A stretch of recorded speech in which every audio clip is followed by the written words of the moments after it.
Okay guys, I just wanted to make a quick video about the Frankentorque motors. I've discussed before how to make one, how to break one down and build one, at least by my definitions of what a Frankentorque motor is or should be.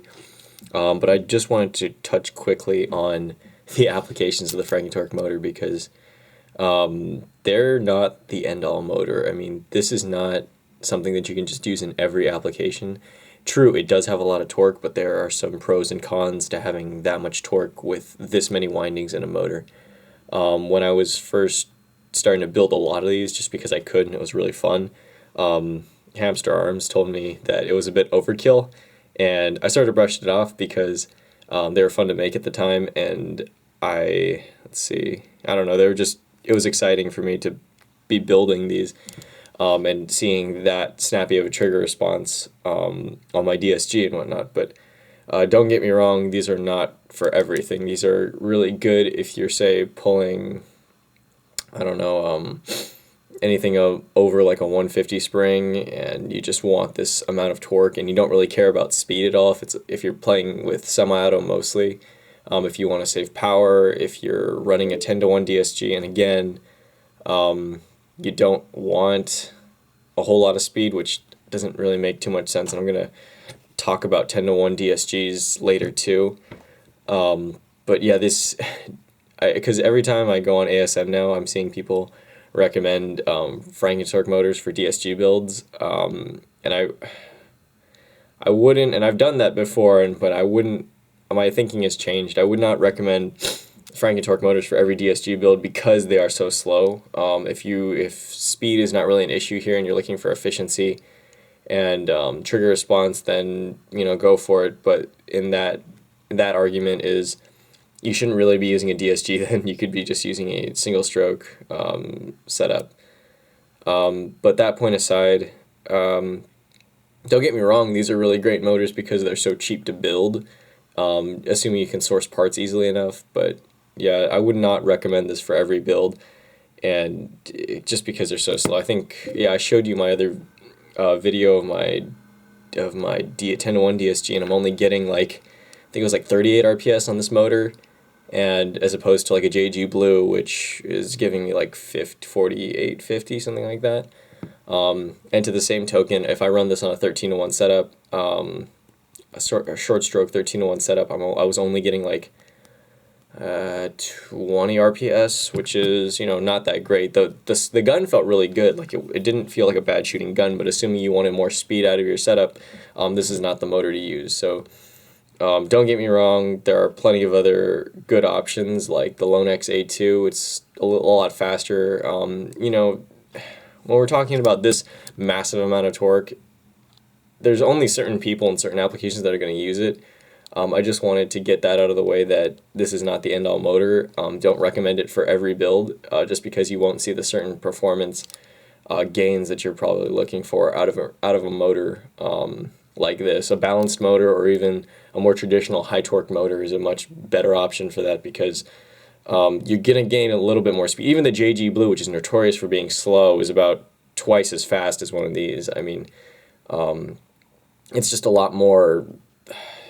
It gives you a lot more performance where you really don't need that much torque, because people talk about trigger response a lot, but to a certain point it sort of begins to be redundant, just because there's only so much trigger response that you can get, and after a while it's so instantaneous anyway that most people won't be able to tell the difference, or they don't really care to that point, even though they might say that trigger response is what they're looking for in their build. And then the other thing that I wanted to touch on is 10-to-1 DSGs. 10-to-1 DSGs are an interesting sort of topic, because I've got one, and that was my first DSG build, because I sort of wanted to prove to myself that I could build one. But the thing with the 10-to-1 DSG is that you have a point of diminishing returns, because, okay, we all know that magazines can only feed up to about, I think Disguised had something feeding up to like 70 or something like that. People theoretically have gotten guns to shoot, 80, 100 RPS. I don't know, these are unconfirmed numbers, but this is what I've heard, 80, 100 RPS. Obviously not feeding, but reading out on Audacity is shooting that many cycles per second. But that was on like a 14.8 and JG Blues, and he kept on smoking JG Blues, so we stopped doing that. But yeah, the 10-to-1 DSGs are what they were using to get that fast. However, you need so much torque for those setups and so much power that you need so much torque that you pretty much have to use something like this, or a very high torque, relatively slow motor. So your whole, just to pull that, 10-to-1 setup, and then you're going to be having something like, most people are going to have a 170 or a spacered 150 in their gun anyway. So you need, because you have such a low ratio setup, with such a slow motor, everything sort of balances themselves out. If you wanted to reach, say, 60 RPS, which is what everyone sort of wants to hit with their, fit anywhere from 50 to 70 RPS with their uber fast DSG setups, you're really better off going with the 14-to-1 setup, because then you can use something like a Lonex A2 JG Blue. Let's see what else. JG Red, even some of the balance motors, you can use that on a on a 14-to-1 DSG setup, because they're gonna run a lot cooler than they would in a 10-to-1 setup, and at the same time you're going to be getting a little bit more speed because you have a faster motor in there, even though your ratio is going to be